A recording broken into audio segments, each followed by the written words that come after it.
look, I've got it right here. And I felt as if I was having a conversation with you. It's a lot more than just a straightforward autobiography. It's like I feel as if we sat and had a chat. Oh, good. Well, that means that when you read it, you heard my voice. You know what I mean? You know, Yes. I've never written a book before, but when I first turned in my first submissions, some people, like some editors, an editor I was working with, and a good friend who I ran it by, said that to me, and they're like, "Man, if you can get a voice where I hear you talking to me like we're chatting," he goes, "That's already something that writers try to get, and you've got that. So good, good. Yes. Glad And it there is, sounds like a I chat." love all the things in here. You know, you've got all of these sort of, I don't know, there's sort of words of wisdom, I guess, that you've learned over the years. Hmm. Yeah, it's prescribes. I call them. You know, I call them prescribes because you could say advice, but no one I don't like to get advice from anybody, and I don't think anyone wants to get advice from me. But if I call them a prescribe, they're more of like an approach, a perspective, a way of looking at a situation, a crisis, a hardship, or even success.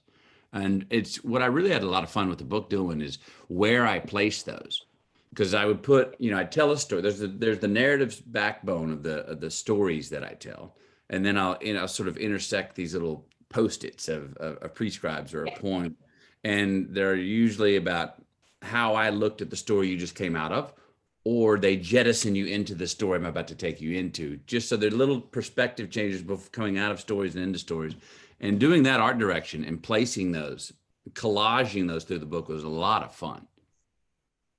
Yeah, and that's what makes it so interesting, and the fact that it's called Greenlights. And I know we hear of the in the movie world, something gets green lit and it means it goes Right. ahead, and a green light is always moving forward and being able to go. And that's really interesting that you've got green light moments in your life because we all have, but I've never really thought of them like that. Right.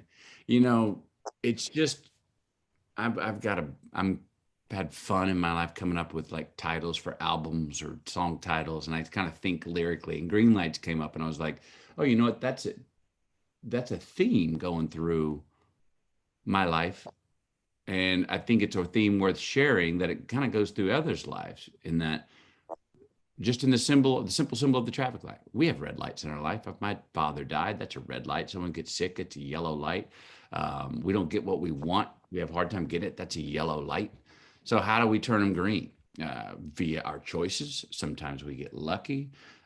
Sometimes it's how we reapproach the situation. And then how many times do we notice that red and yellow light that stopped us or slowed us down in our life that we did not want at the time? That we're like, damn it, I don't want to. This is a nuisance. But how many times do we notice that red and yellow light was actually what we needed later on in life?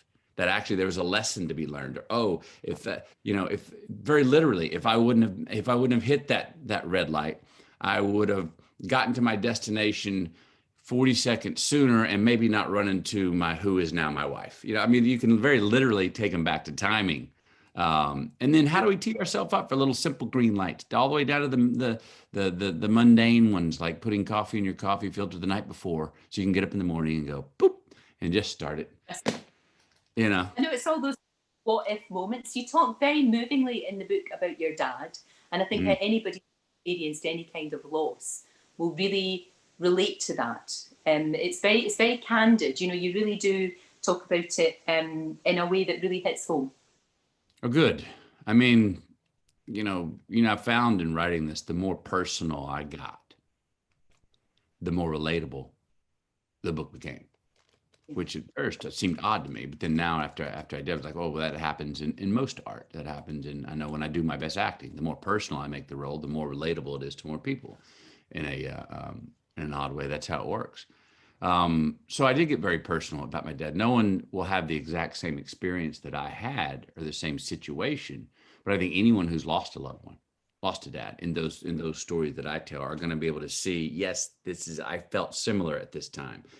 Yes, actually, I didn't notice it, but this is what I got. This is a gift that came from their passing.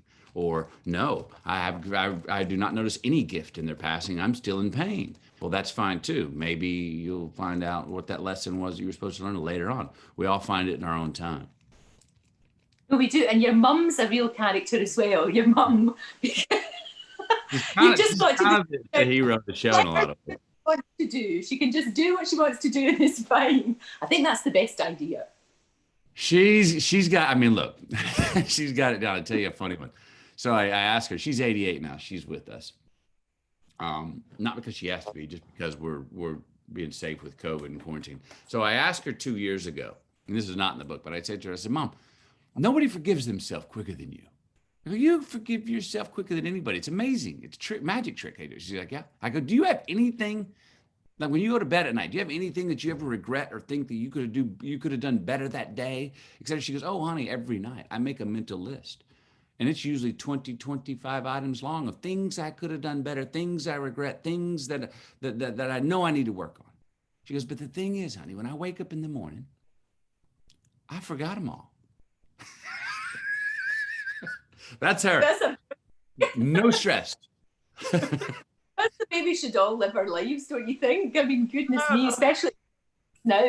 Although there is good news with this vaccine. We've just been watching it on the news over here because it's about 6:30 over here, just after 6:30 at night. So that's something to cling on to, that it looks like there might be a hope, which is what we need, isn't it? We need a little bit of hope. So we're delighted that that's actually maybe going to happen. And how have you been during the whole sort of COVID situation? Is that when you finished the book, or had the book been finished before that?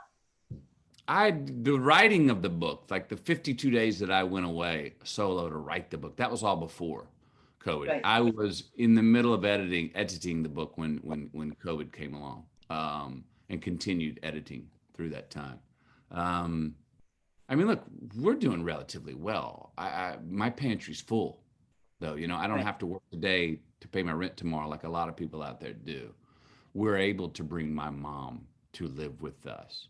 Our 3 kids are remote schooling. We've been taking a pretty conservative approach to quarantining, and we're getting by all right. You know, a little better than all right. So, trying to look at the Greenlight assets of even this. My mother is around her grandkids every single day. Hey, that's a good thing. They'll never have that wouldn't have happened unless she was forced to live with us. We have more sit-down meals in the house together. We pet the dogs longer. I mean, we're getting the kids are doubling down on their creative hobbies more than they used to. So we're trying to, you know, see the green lights in this time that we'll remember forever, and that have been quite kind of maybe in some ways good for us. No, sure. And what a career you are having when you think about that. Was what was so interesting in this, because it's about you, but it's also about the work that you do as well. And I had no idea that Dallas Buyers Club, you basically just with sheer force of will, you made that movie happen. You just said, well, happen. We're going to start shooting, and there we are. And it's going to happen. Myself, along with the producers and along with Sean Mark, the director, we sort of, without saying it to each other, we never got together and said, hey, just say we're doing it. But without saying that to each other, we just all marched forward, not asking permission, blindly saying, no, we're doing it. It's happening. And anything else that came up that another movie that could have been done at the same time we wanted to do Dallas Buyers or anything, we just would deny it. No, we're not doing that because we're doing this. And the rest of the world was saying, well, you're not really doing that. There's really no money. We're like, no, we got it. So we just kind of, and you say that long enough of us were so convinced of that. And we never blinked. We never stuttered when we said it. You know what I mean? We didn't go, no, I think. We're doing it. And after many, many months of that, all of a sudden people are like, I guess they are. You need some money? And, you know, so we were saying we were doing it. We didn't have the damn money. But yeah, we kind of willed that one to happen.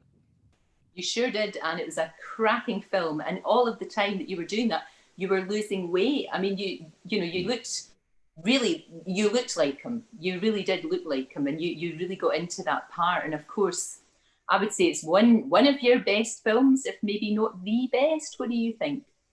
Oh, I think it's right up there. I think it's a wonderfully told story. It's a great character. Yeah, I love the movie. Love the character of Ron Woodruff too.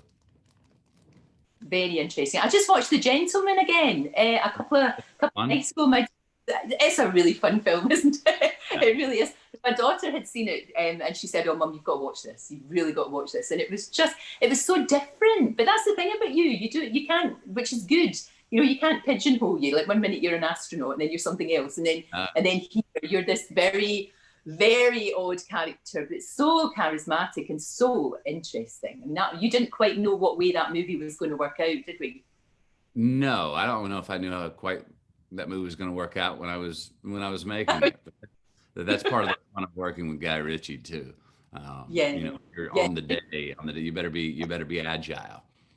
Yeah, you bet. You're really lovely, as you would be in the book, about your wife, and you are so lucky that you have met your soulmate. You know, you've met the person that you're supposed to be with, and that doesn't always happen. And she comes out a very strong woman, and I really got a sense of her in the book. It was very good. Oh, good. Yeah, she's. You know, I believe.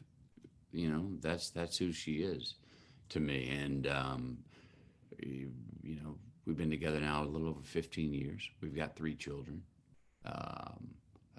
She's very, very strong, and it's good for me. And you know, I tell the story in there, you know, and I mean, she tries to promote me being more me. She tries to put more things in front of me that can help me grow to where it is I want to grow and do what I want to do. And hopefully we're doing a good job of doing that for each other. No, exactly. And also it keeps you, because you know you work in a crazy industry. It is bonkers, isn't it? And it's just lovely to, you know, to have an anchor, somebody that can just be there and just, you know, and bring you back to reality sometimes, I guess. Yeah, I mean, I've been doing this now for 22 years, meaning acting in this business. Now, the first 7, I had times where I took off on my own, where I needed to come back down to reality. I kind of get the gig now. I enjoy the highs more than the lows? Damn right I do. Is good press more fun to read than bad press? Sure it is. But I mean, I get the transient nature of the business I'm in. I realized quite a few years ago that if I can just go do work that where I'm getting an experience from the work, do work that scares me in the right ways. The result is the result. Do I want the result? Do I want the result to be great? Do I want more people to see the work I do? Absolutely. But it doesn't really bring me down too far if the result is not what I hope for. If I enjoy the process of the making, which I do. So if I'm choosing work, which I have been in this business, to where I'm going to enjoy the making of, I'm going to have an experience in the making of, in the construction, the architecture of the character in the story of that's the movie. That's what I'm doing it for, not the result. That sounds like perfect sense. But also the business is going to be different, isn't it? And things are on. It's amazing. I mean, it's so interesting with something like this, the way that it makes people more creative sometimes. You know, trying to work things, you know, to actually get a movie or a TV show on air right now is very hard. But people are doing it. You know, they are very clever and they can make it happen. It's adaptability. Look, we may look back, we may find in the next 5 years that this was actually a golden age of creation. There may be some of the best scripts that will turn into the best shows may be being written during this time, where people were forced inward to take inventory, forced to stay home, forced to get more creative. We'll see what kind of art this time renders. It could in the rearview mirror, we could look back and go, it was actually the inception point of a golden age of art. Sure, absolutely. Well, Matthew, it has been a green light talking to you. Thank you so much for talking to me. The book is fantastic. Good luck with it. And it was lovely to see you. Take care of yourself and your lovely family. And thank you so much. You're welcome. Thank you. Don't forget, you can watch full episodes of Lorraine on the ITV Hub and all the best clips, compilations and playlists right here on our channel. Just subscribe now and you'll never miss an upload. Click here to watch another video similar to this one, or click here to head to our channel's homepage to explore all of our exciting videos.